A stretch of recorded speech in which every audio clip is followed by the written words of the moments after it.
Hi, my name is Neal Brodsky, and we're speaking to you about the situation in Ethiopia with the remaining Jews and the need for support for the population, especially now during this period of COVID, and also about the need for the families to join uh, their families, the remaining families and children, to join their families in Israel. So first, I just want to introduce Dr. Mesrasha Dessie, who's in Ashdod in Israel right now, and welcome. Well, stay.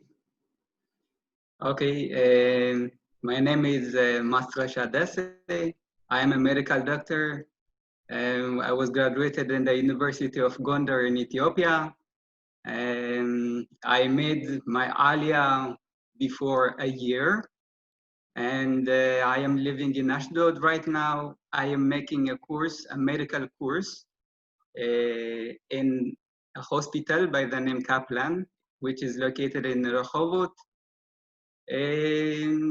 I am very experienced with my society for about 8-9 years in my medical profession. I was having some relations with some cases that are correlated with my community in Gondar and in Addis as well. Now what we are looking for is the Covid-19, which is a very disastrous one, especially in Africa. Why I am saying this is in terms of the infectiousness. And as you know, in Africa, there is a lack of medical practitioners and medical equipment as well. And the people are living in a very crowded manner that you couldn't understand sometimes. For example, in our community, you might get a family of, say, 12 members living in a 3x3, only a room. You couldn't believe this. And you couldn't believe how this virus could attack us. And I'm very nervous about this, but I couldn't do what I can right now. And in addition to that, our community is very exposed to many problems like economical problems. They are not allowed to work. And also they don't have the right to get a job as well. And now the COVID situation by itself has got a negative impact on the economic part. And the other thing is the political manner. The situation, as you know, in Ethiopia, it's not safe to live there. It's not to be a Jew and living there, but an ordinary citizen is in a very tremendous impact that you couldn't explain. So that's my point of view. Dr. Dessie, now today as we speak, the internet is shut down in Ethiopia. God willing, it'll be back by the time people see this podcast. Do you have a sense of what's happening right now on the ground in Addis, where you're from? Yeah, I was, you know, after waiting 22 years that I made my Aliyah, the Aliyah process by itself is a very problematic one. So in Addis, I have some friends and families as well, and I am well aware about the situation there. In the time being, I don't have any relations with them because of the network problem. And but the thing is, it's a very problematic one. I couldn't explain. I couldn't have sometimes words even to address my feeling about that one. It's a very I couldn't explain it in a word vivid like this. Dr. Dessie, thank you. You know, we've been trying to reach our friends in Addis and Gondar and haven't been able to speak with them for weeks. So, you know, I'm certainly very concerned. Dr. Dessie, I think we'll come back to you later in the podcast. Okay. We have with us Avi Bram uh, uh, uh, in the UK right now today. And Avi, can you tell us about what you'd like to share with us today? Certainly. Thank you, Neil. So my name's Avi. I am a trustee for a British charity called Meketa, which works exclusively with the Jewish community of Gondar. Our mission is really about education and livelihoods, you know, supporting people in the community to become more independent and be able to have a dignified livelihood. But in the last few months, we've had to really kind of shift our programming because of the way that COVID has affected Ethiopia and Gondar. Yeah, as Dr. Mesrasha said, you know, there's both the health aspect and the economic aspect, and both of them have been quite grave. So we have been, first of all, doing distributions of sanitation, like sanitary products. I've got a couple of photos here. I'd be happy to share if I can.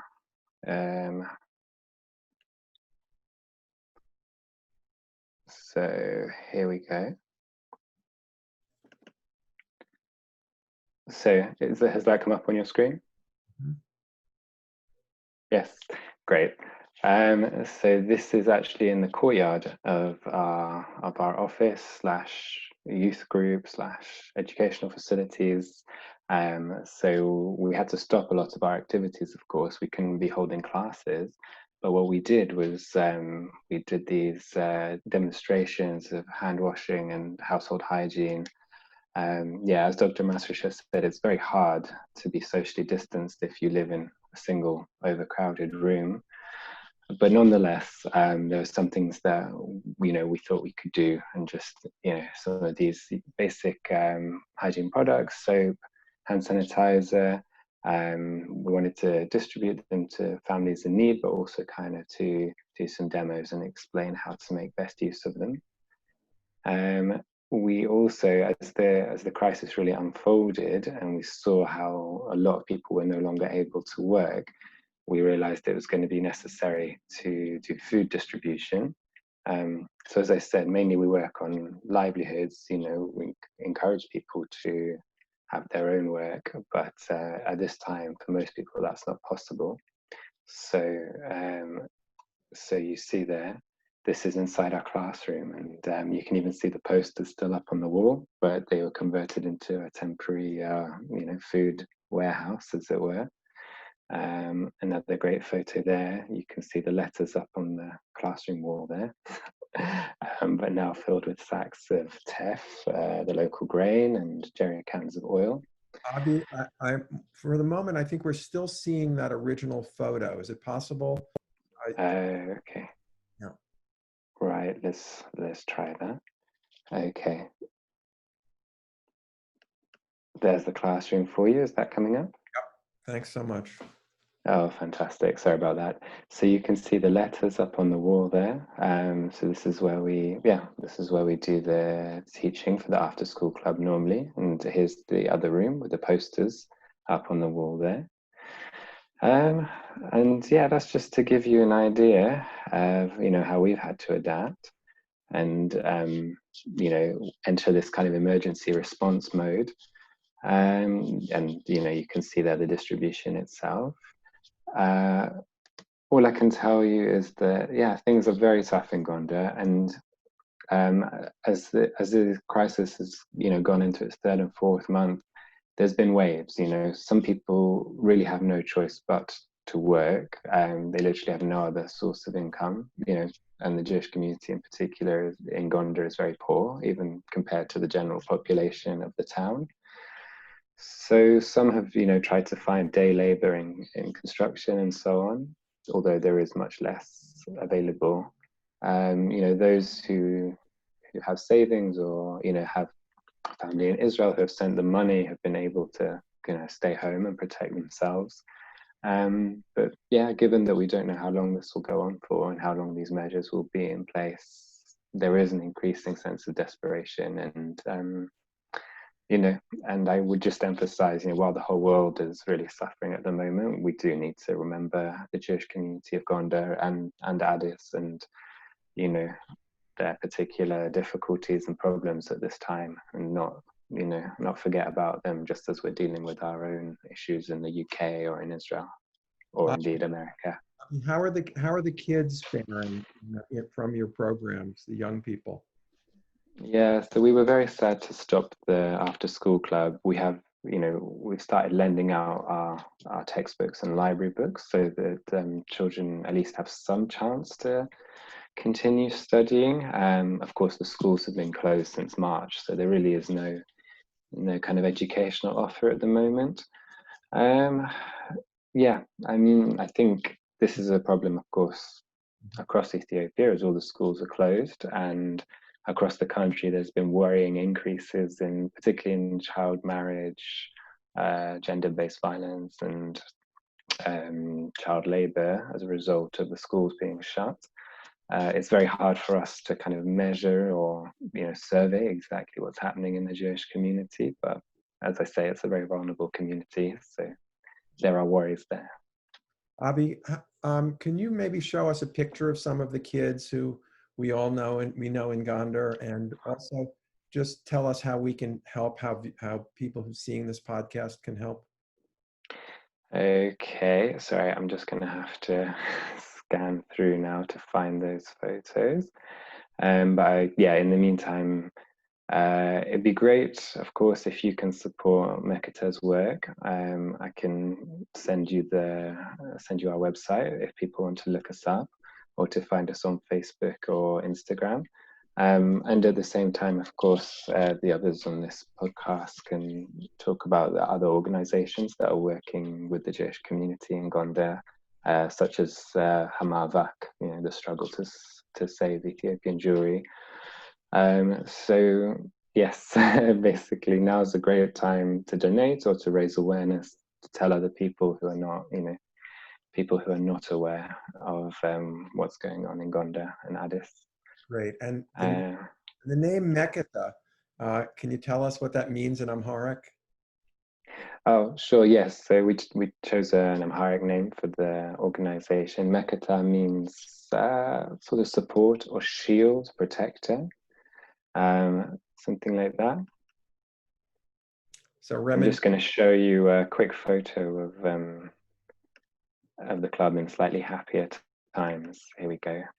So these are just outside the same building, but when the club was running and we could play football in the breaks.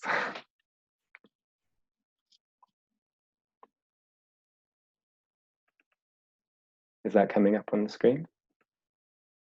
Yes, beautiful. Thank you. Great, and there we go inside the classroom as well. So this was just in January of this year, but very different time.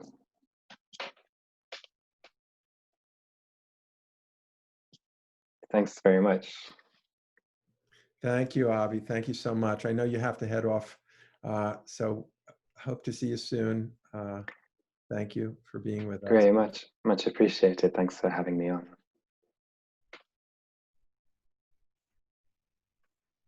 Okay, so we're back. Just want to introduce Hadassah Gotlieb, and Hadassah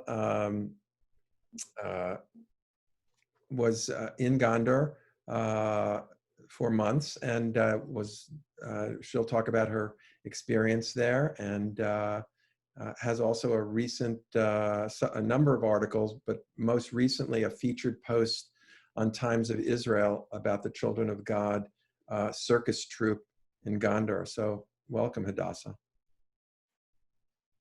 Hi, as Neal said, I'm Hadassah. I live now in Neve Daniel in Gush Etzion, Israel.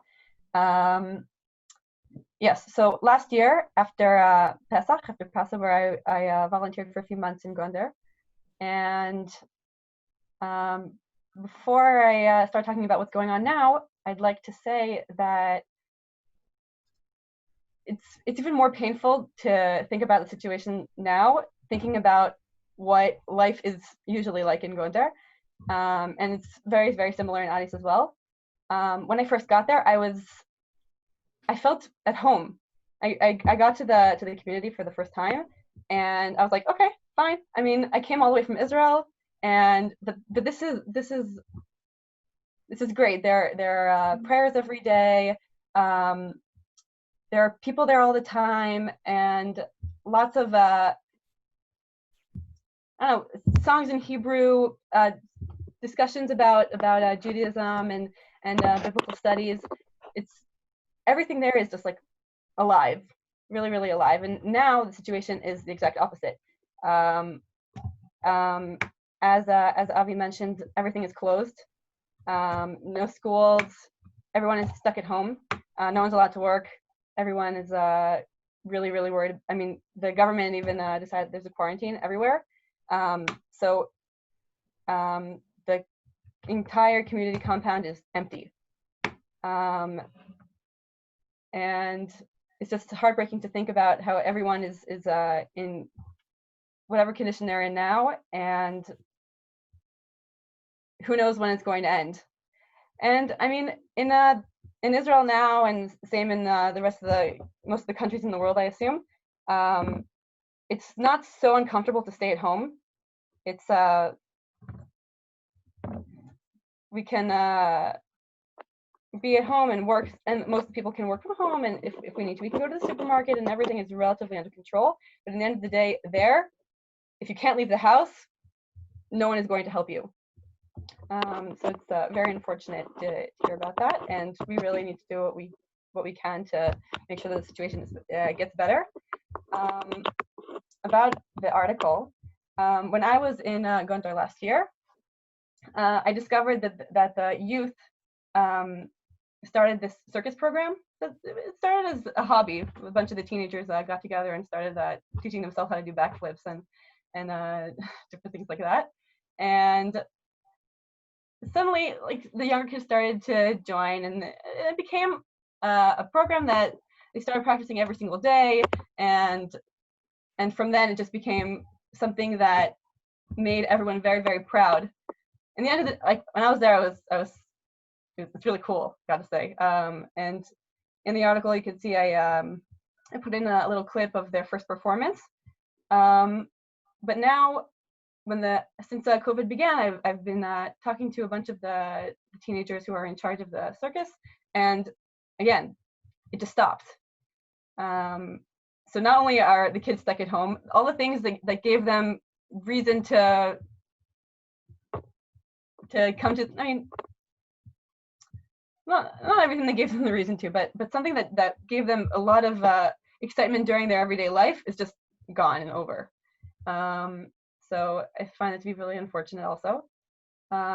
Should I put on the article? Yeah, show us the pictures of the kids in Children of God Circus Troupe. Okay, no problem. Putting it up. Tell me when you can see it. Oh, wait, share. Technology. Is it up? Yep. Okay.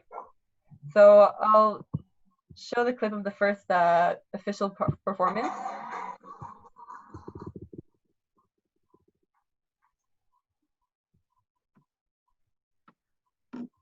This was for their graduation last year.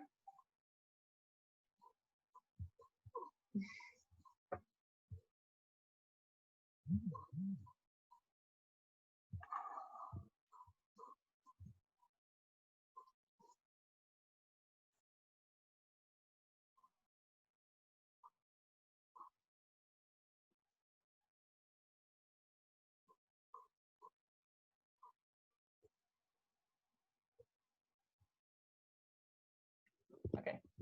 So again, as I said, they basically, wait a minute, I'm gonna go back to that. They basically started out as a bunch of kids playing around, and it became something incredible, and that again gave the community a lot of pride. And specifically considering the difficult situation, the difficult conditions that they live in, just like both Mesrasha and Avi described. It's amazing to see the passion and excitement that the kids have when they come to the community. And also, as I mentioned before, during the day, usually, I mean, before COVID kind of started to spread all over the country, their day, the schedule inside the Jewish community compound was packed with lessons and different discussions. And I mean, they have a Beit Midrash program that they learn Torah together.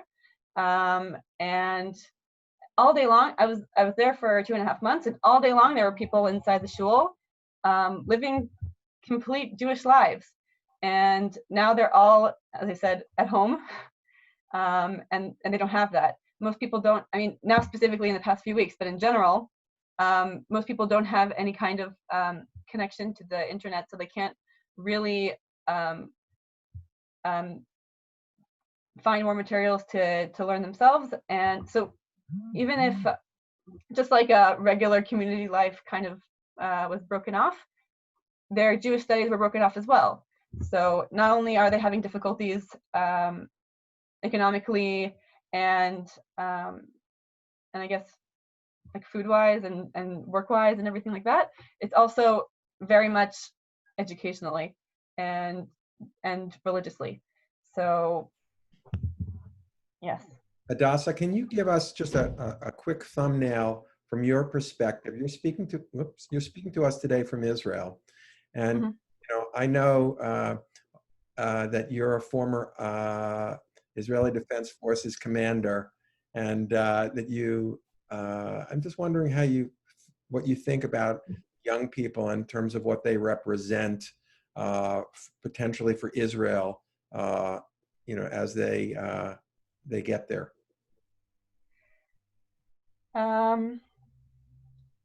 So when I think of inherently Jewish characteristics, I usually think of caring for one another, respecting elders, thinking honestly outside the box, and working very, very hard, being resilient, that kind of thing. And when I got to I grew up in the US, in New Jersey. I made Aliyah when I was almost 11 years old. And ever since I've been living in Israel, obviously. And I feel like there are some things that we've forgotten over the generations, like what it's really, really like to be a Jewish person. I'm not talking about religion. I'm talking about just being a Jew. And I feel like sometimes as I said, we're forgetting it. And a lot of times we get really like inside the culture of wherever we're living, and we think about things that are important, of course. But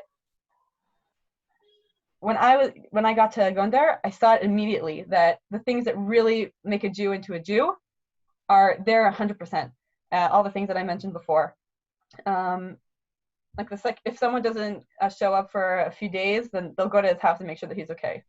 And if anyone is sick, they'll be there for hours every single day. And the leadership and adults are very much respected. And I mean, we all know teenagers and young people today, and sometimes it's not so easy. But again, there, I saw it straight out. So when as Neal mentioned, I was kind of a commander in the IAF. I was in the army for 2.5 years, and I love my soldiers. It's not anything against them, but when I was there, I saw that the children all had something that would make them into the best soldiers possible. And it wasn't only that they listened to the adults and they do whatever they say, because it's not only that. I mean, yes, it's true, but it's more than that. It's the fact that they understand what they're doing. And if there's anything that doesn't make sense to them, then they'll ask, which is really important in the army, in my perspective. And they'll do everything that needs to be done in order to get the best possible result. So if we're talking about the circus, I saw that the relationship between the teenagers who were in charge and the children was just so great. It was like they were one big family, and even if they made a mistake or something like that, they would get up immediately and not worry about it and just continue working hard and practice even when they weren't together. And I think that that's just incredible. And other than that, in my perspective, everything that they learn, they are very interested in, and they never miss a detail. So it just gives them this plain kind of intelligence that I thought was really special, seeing that they don't have very much resources. Did I answer the question? Thank you so much, Hadassah. So thank you. So we've just been joined by our good friend Mengistu and Hadassah and Mengistu and I were all together a year ago in Gondar. Mengistu, you're speaking to us today, thank God, from Israel, where you're studying. Can you tell us a little bit about your studies and what you're doing right now in Israel? Shalom, everyone. I was late, sorry.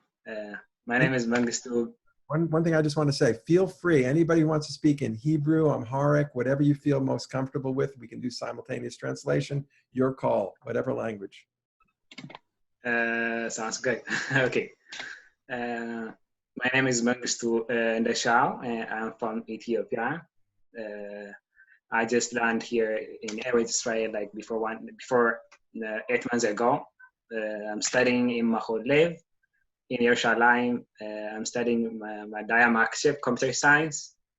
As you tell, we meet in Addis Ababa before a year ago. And we had a good experience. You saw how the Jewish community in Ethiopia look like, both in Addis Ababa and both in Gondar. So like it's like those people who only see videos or something, they only like see on computer or phone, but like you see on face to face, you see how the community look like. Yeah. And Mengistu, first of all, I just want to ask also, how is your family in Addis right now? How are they doing? My family in Addis, they're like the same with the community of the Addis, the community of the Jewish in Addis. Everyone stays in home. They don't go like anywhere because of the corona. No one's work because it's really difficult nowadays. The coronavirus in Ethiopia is really like spread out. Also, it's really scary because the Jewish community, they live like in the neighborhood. So like if one people got sick, so like the whole people got like the victim. So they're really like mamash, like they're really afraid of this thing. Everyone didn't work. Everyone stays home. Yeah, thank you. So let's see. I just want to turn this over again to the doctor and in Ashdod in Israel. And what do you think what can Jews in the United States, in Israel, what can we do to be of support right now? What do you think? Yeah, I think the most important thing is their Aliyah. It's not the help that we're designing to get some sort of aids, but it's a temporary one. But what's the most important, I think, is to fasten to activate their Aliyah as much as possible. We can make some efforts together because it's a Jewish history. It's not today that we're under the umbrella of this COVID-19 or some sort of problems economically, politically that we said, but it's a Jewish history. So we better make a common, a powerful effort to fasten their Aliyah process. This is what I think. This is what I have in mind. Thank you. Thank you so much. Just to also put this in perspective, you know, we know that there was a decision by the Israeli government in 2015 to bring the remaining families to Israel. And we also know that now the new absorption minister, who is of Ethiopian descent, has promised to create a plan. God willing, there'll be some more people on a plane very shortly. We don't know how many are the numbers. What is your sense now? Is there something else you want to tell us? It just hurts my heart today that I can't speak to our friends, you know, in Addis and Gondar today. And so I'm just wondering what, as you say, it's a Jewish issue here and a Jewish opportunity. How are the people in the absorption centers feeling? Do you know? After being with Mengistu and Hadassah in Gondar, I went to Beit Alpha in the north, and I met with the mother of one of our friends who, you know, who is there, and of course her remaining family,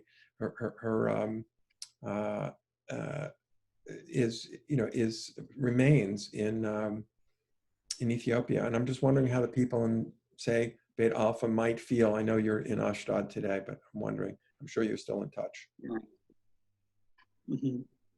Yeah, in the absorption center, you know, it's a feeling that you can say it like this. It's in my view.